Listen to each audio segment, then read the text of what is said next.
Ici dans cette vidéo, vous allez voir comment M. Kabila Kabake a fait son entrée dans la politique.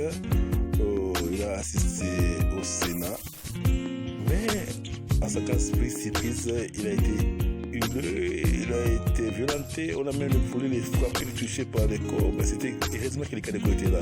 Pourquoi tout cela? Vous allez voir ça dans cette vidéo. J'ai bien aimé. Mais avant lui, suivons les propos des Oyoka, Otengai, Batoyon Sobakufaki, Namaboko Nayo, Bakobima. Otengai, Boke Koko Mabwe. Otengai, Okozwa Mbongo Mingi. Citoyenne, citoyen, militante, militant. Ezali, Elokonini, Balobi Anguna Lopoto, démagogie. Kobulungi Sabino Mutu, na makambo ya lokuta. Ndenge nalobaka mikolo miso tango inso nalopoto nalobaka boui. La jeunesse c'est le Zaïre de demain. La jeunesse c'est l'avenir. Elingi koloba. Lokola na telemi na bandaki mosala oyo suki nyonso mwindo lelo suki pembe lobi na gris. Mboko na maboko na nani? Na maboko ya jeunesse. Bino jeunesse Otiana Mutubu. Na Zaïre banda 1965. Tolingi nini? Ata olali nzala ozala kimia. Le Zaïre dans sa diversité. Elingi koloba. Oti na Zaïre. Oti na Kiv.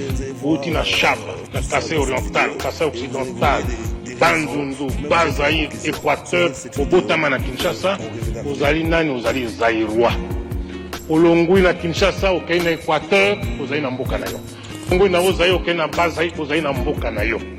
Baoyo balingi lisusu kotia biso na makambo ya tribalisme pour lobela bango bino jeunesse. Non. Na okaki mokonzi na bino a répété makambo ngana lobaka non elingi koloba N-O-N. Nyen.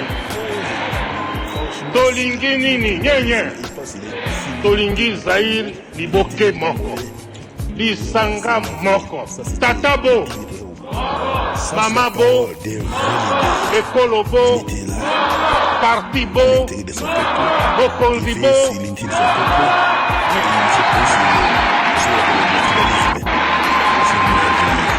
Maintenant, Joseph Kabila voulait faire son entrée au Sénat. Vous allez regarder comment on est en train de préparer. Voilà. Voilà. Regardez. C'est préparé. Pour entrer au Sénat. Ça, c'est son retour pour la vie politique. Il va retourner. Il fait quelques photos avec ces gens. Malheureusement, il a été mal accueilli par des gens. Regardez comment on a voulu même les tabasser, les toucher. Oh là là, tout est vanité. Tout est vanité. Mais bien aimé, tout est vanité. Oh, regarde, on a été les menacés. Heureusement que les gars étaient là. Si c'était pas, on a voulu même les menacer. Et dans cette vidéo, vous allez voir les causes qui a fait que ces gens-là soient collés contre lui. Suivez cette vidéo et vous aurez la réponse.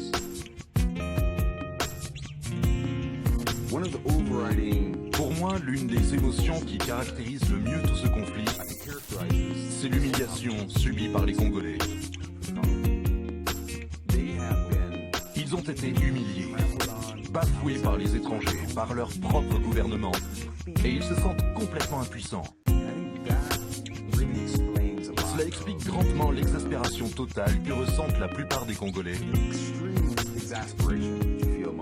Ils ont l'impression d'être désarmés, de ne rien pouvoir faire. Mais saviez-vous qu'en réalité, c'est le berceau de la vie?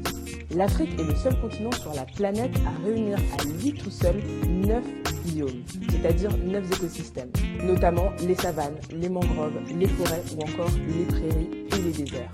C'est également bien évidemment le continent le plus riche en matière de ressources naturelles. Pétrole, or, diamants, aluminium, gaz, graphite, sel, bois, charbon et encore tellement d'autres minerais. En parlant de minerais, parlons du cobalt. La plus grosse réserve de cobalt se trouve en République démocratique du Congo.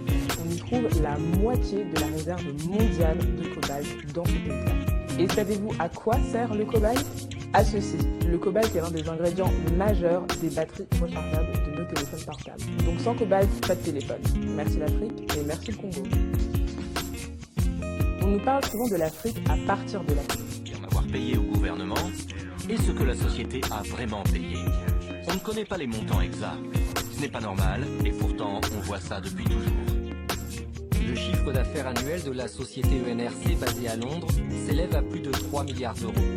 Celui de Glencore, également basé à Londres, s'élève à plus de 2 milliards d'euros. Dan Gertler fait désormais partie du classement des nouveaux milliardaires de moins de 40 ans. Combien est-ce que le Congo a véritablement perdu? Nous n'avons pas toutes les données. Mais en analysant simplement 5 marchés de ce type qui ont été passés, on estime que le Congo a perdu au moins 1,2 milliard d'euros uniquement sur ces 5 marchés-là.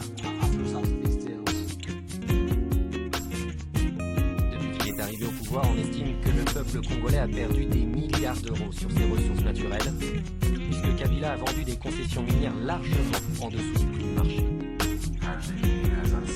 À plusieurs occasions, Gécamine a vendu des parts qu'elle possédait à un prix bien en dessous de la valeur du marché à des sociétés offshore qui les ont ensuite revendues à un prix bien plus élevé.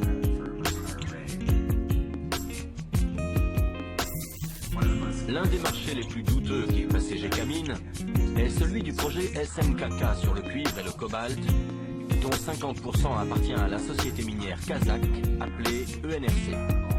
Les 50% restants appartiennent à Joseph Kabila. Tout d'un coup, Gécamine ne possédait plus les 50% restants. Ils ont été vendus à la société offshore Emerald Store Enterprises, basée sur les îles Vierges britanniques, pour la somme de 13 millions d'euros. Personne ne savait qui c'était ni d'où il venait. Quelques mois plus tard, ENRC a racheté la Emerald Star Enterprises, les 50% qui appartenaient autrefois à Gécamine, pour la somme de 66 millions d'euros. Ça n'a aucun sens. L'État a perdu plus de 50 millions d'euros. Il est évident que Gécamine savait que sa propriété valait bien plus de 13 millions.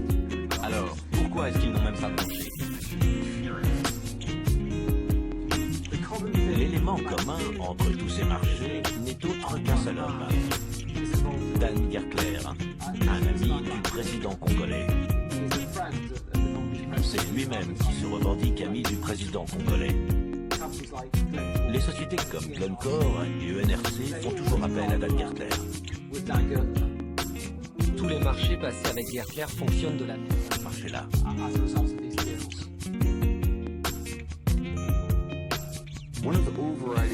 Pour moi, l'une des émotions qui caractérise le mieux tout ce conflit, c'est l'humiliation subie par les Congolais. Ils ont été humiliés, bafoués par les étrangers, par leur propre gouvernement, et ils se sentent complètement impuissants. Cela explique grandement l'exaspération totale que ressentent la plupart des Congolais. Ils ont l'impression d'être désarmés et de ne rien pouvoir faire.